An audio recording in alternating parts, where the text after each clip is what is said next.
Okay, good afternoon again. Here's what we'll be testing today. We have, it's called American Munitions. It's manufactured by American Reloading Company, or AmericanReloading.com is the website. And this is their new manufactured ammo.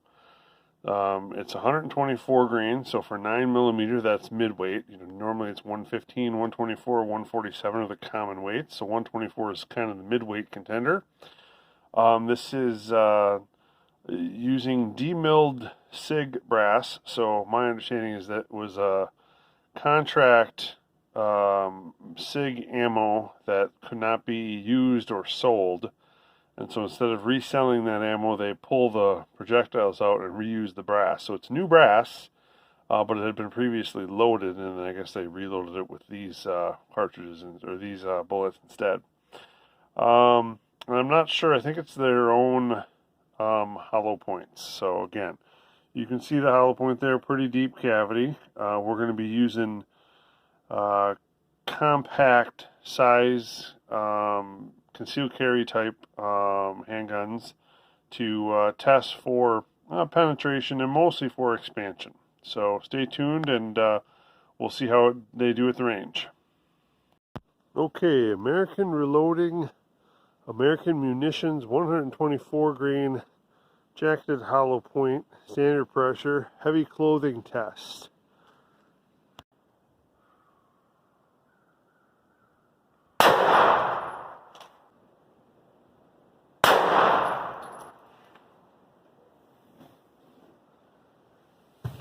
Okay, so let's see how we did. That first shot was with a 3.1 inch Ruger LC9S.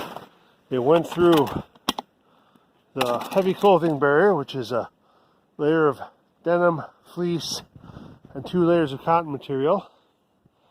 And it went through two 2-liter bottles. Looks like there's a little bit of a piece of one in there. And it stopped in my third water jug here.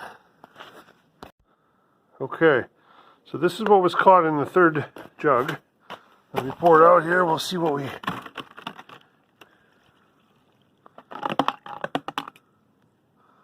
There we go. Looks like we had core jacket separation.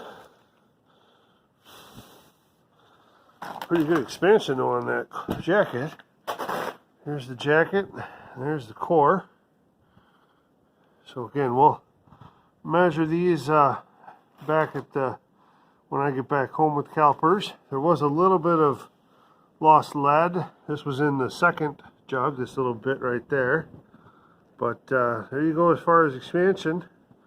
We did have expansion out of the 3.1 inch barrel. Okay, here we go. Went through one milk jug, blew the top of that apart. Went through another milk jug here. Looks like it blew that pretty well apart too. And in my Snyder pretzel container, looks like it got stopped in there. So we'll check that out. Alright, we'll dump this out. Dump it out and take a look.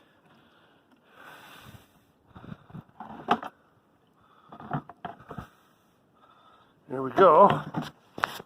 And this one held together. So that was from a 3.7 inch barrel, again through heavy clothing, layer of denim, layer of fleece, 2 layers of t-shirt, into milk jugs, and I guess a plastic pretzel container I had used as well. Got through 2 milk jugs and into that third plastic container, which is larger than a normal gallon size, probably close to a 2-gallon size container. I'll measure it when I get back with calipers and weigh it, and go from there. But pretty impressive. And again, that was about 15 feet with a 3.7 inch barrel. All right, well, you saw the results there, and we're back from the range here.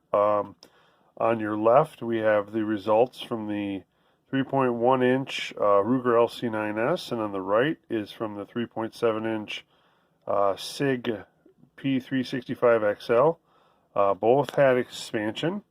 Both got into the third jug that we were measuring from. On the left, the shorter barrel, we were using 2-liter bottles, and then I guess a heavier, thicker plastic juice bottle. And it got into the third bottle there. As you can see, one of the pedals broke off. That was found in the second bottle, and both the core and the jacket were in the third bottle. The 3.7-inch SIG results made it through two 1-gallon milk cartons, and then got into the third big oversized jug, which was bigger than a 1-gallon jug, and it stopped in there, and that retained its jacket. As far as the brass goes, I wanted to pick up a few of the used brass because I've seen online that some of the demilled brass, there was an issue in prior instances where the brass split or was bad brass, and that's why they were being demilled. I picked these up, and I'm not an expert. I do not reload, but I picked them up and I looked over the brass, several of the brass, and I could not see any problems with it. To me, it looks fine. There's no cracks. There's no anything on there that, like, any deformations at all. So yeah, that, to me, it looked like the brass was fine.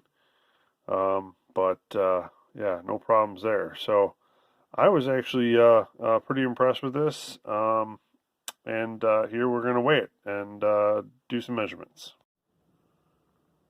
One other note, I didn't mention it yet, but as far as cycling goes, I did run, other than just the expansion and penetration test, I did run approximately 3 magazines each. I think I ran around 60 total rounds of this through half through the 3.1-inch Ruger LC9S and half through the 3.7-inch SIG P365XL.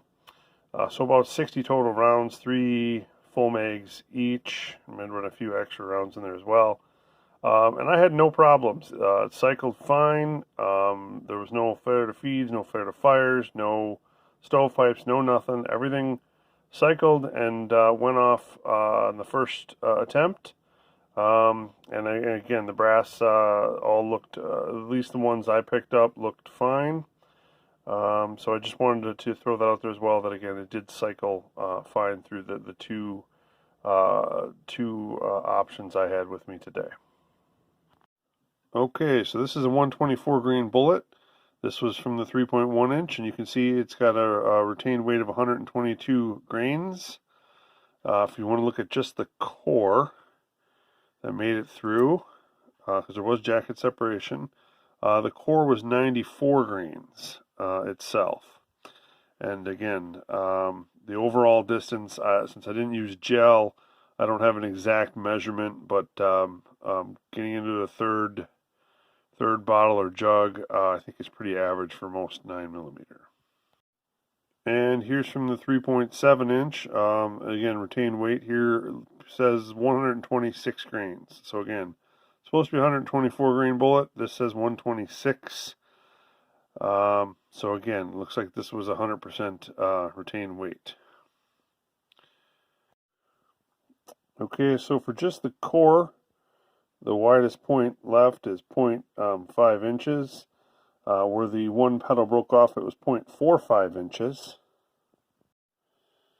And here's the widest point of the jacket.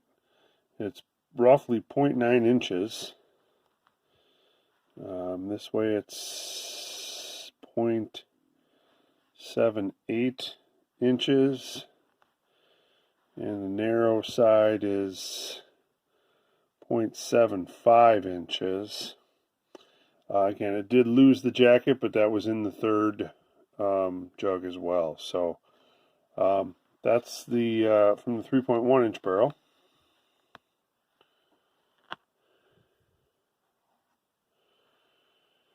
And now out of the 3.7-inch barrel,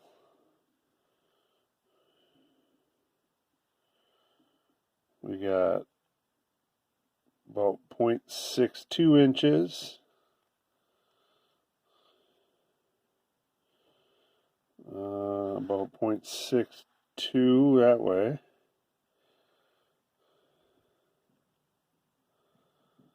Looks like with this part that sticks out here on the side here, we're about 0.69. There's a part of the jacket here you can see sticking out on the side here. So that was about 0.69. So, and the narrowest was probably, yeah, that's not even between pedals there. The narrowest point was probably 0.62. So overall, pretty darn good expansion on that one. And again, that is through the heavy clothing barrier. It was one layer of denim, layer of fleece, 2 layers of cotton material into milk jugs, got through the 2 milk jugs and made it into the third container that I had, which was again not a milk jug but an oversized plastic container. So it was probably about a 2-gallon container. Made it into the third, did not make it all the way through. But again, the overall review here, this ammo was purchased just recently. It's was available yet this morning. They still had several. It's sold in 500 round lots for $149.99, which is just under 30 cents a round with free delivery. So 30 cents a round for 124 grain jacket hollow points that performed, I think, pretty well. Again, even losing its jacket up here, there was still expansion through heavy clothing. So yeah, I myself ordered another case, another 500 round box, just because I was impressed at the range with it. Recoil was again moderate. It wasn't excessive. This is not a plus P. This is a standard loading. So yeah, I was impressed, and go ahead and get some if you want and do your own testing. But I thought it was well worth the purchase, being one of the least expensive options out there that I can find for hollow points. Again, under $15 for a box of 50. And that's total cost. So obviously they did not charge tax on it, and there was free shipping. So I don't know that you can beat that, especially with the performance that I saw. I do still want to test all of these ammos that you've seen on videos, or if you check my other videos out. I still want to test with gel. That's still my plan. Moving forward, I'm still not sure if I'm going to do clear ballistics or if I'm going to mix up my own. But that is the short-term goal here, to start doing that and testing with that to be a little more consistent, and we can hopefully then do some more side-by-side testing as well. Thanks for watching, and stay tuned for the next one.